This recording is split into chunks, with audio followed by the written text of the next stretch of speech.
राधे राधे। आज हम पढ़ेंगे हर्मिशियन मैट्रिक्स क्या होती है। हर्मिशियन मैट्रिक्स जो होती है, कैसे हम किसी मैट्रिक्स को बोलेंगे वो हर्मिशियन मैट्रिक्स है या नहीं है। ये एक कॉम्प्लेक्स मैट्रिक्स का एक सब पार्ट है। सो अगर कोई मैट्रिक्स, सपोज आपको कोई मैट्रिक्स ए दी हुई है, अगर आप इस मैट्रिक्स का सबसे पहले क्या करें, आप इस मैट्रिक्स का आपने क्या किया, कॉन्जुगेट निकाल लिया। ठीक है, आपने इस मैट्रिक्स का कॉन्जुगेट निकाला, उसके बाद आपने इस मैट्रिक्स का कॉन्जुगेट निकालने के बाद आपने इसका ट्रांसपोज निकाल लिया। या फिर सेकंड, अगर मैट्रिक्स दी हुई है, आपने सबसे पहले इसका क्या किया, आपने ट्रांसपोज निकाला, देन आपने इसका कॉन्जुगेट निकाला। ओके, सो ये दोनों आपस में सेम ही रिजल्ट आपको देंगी। और ये करने के बाद आपको जो इनिशियल मैट्रिक्स ए मिल रही है, इसमें भी अगर इनिशियल मैट्रिक्स ए मिल रही है तो हम मैट्रिक्स ए को बोलते हैं हर्मिशियन मैट्रिक्स। और हर्मिशियन मैट्रिक्स को हम रिप्रेजेंट करते हैं ए स्टार।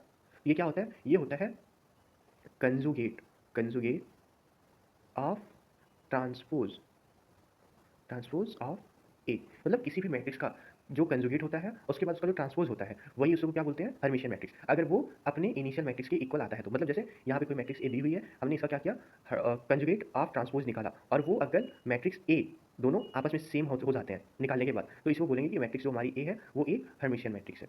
सो मैं आपको एक एग्जांपल से समझाता हूँ, उससे आपको काफ़ी क्लियर हो जाएगा कि हर्मिशियन मैट्रिक्स किसको कहते हैं। जैसे एग्जांपल, कोई एक मैट्रिक्स दी हुई है, ये मैट्रिक्स है एक 2 3 माइनस 3 आयोटा, 3 प्लस 3 आयोटा, और ये है 5। अब सबसे पहले हम क्या करेंगे, इसका देखिए, चाहे आप सबसे पहले कंजुगेट निकालिए या सबसे पहले आप ट्रांसपोज निकालिए, देन उसके बाद आप ट्रांसपोज लीजिए या फिर कंजुगेट लीजिए, तो आपको वो सेम ही रिजल्ट देंगे। सो अगर सबसे पहले हमने क्या किया, यहाँ पे हमने इसका ट्रांसपोज निकाला, तो ट्रांसपोज हमें पता है क्या होता है, रो और कॉलम क्या इंटरचेंज हो जाते हैं, तो ये हो जाएगा 2 3 plus 3 iota, 3 minus 3 iota and 5। And then हम क्या करेंगे, इसका ट्रांसपोज ले लेंगे। ठीक है, तो ट्रांसपोज जब लेंगे तो ये क्या हो जाएगा, सॉरी कंजुगेट ले लेंगे, तो कंजुगेट लेंगे, तो हम जब कंजुगेट लेंगे तो ये क्या हो जाएगा, 2 का तो 2 ही रहेगा, और ये हो जाएगा 3 माइनस 3 आयोटा, क्योंकि हमें पता है ना अगर a प्लस आयोटा b है।